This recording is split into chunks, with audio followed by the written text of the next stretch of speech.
ایک مرتبہ رسول اللہ صلی اللہ علیہ وسلم مسجد میں تشریف فرما تھے اور لوگ آپ صلی اللہ علیہ وسلم کے ارد گرد بیٹھے ہوئے تھے کہ 3 آدمی وہاں آئے۔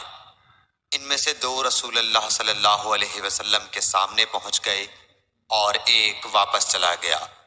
پھر وہ دونوں رسول اللہ صلی اللہ علیہ وسلم کے سامنے کھڑے ہو گئے۔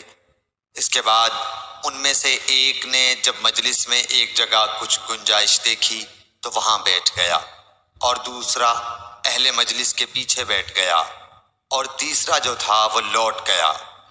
تو جب رسول اللہ صلی اللہ علیہ وسلم اپنی گفتگو سے فارغ ہوئے تو صحابہ رضی اللہ عنہم سے فرمایا، کیا تمہیں 3 آدمیوں کے بارے میں نہ بتاؤں؟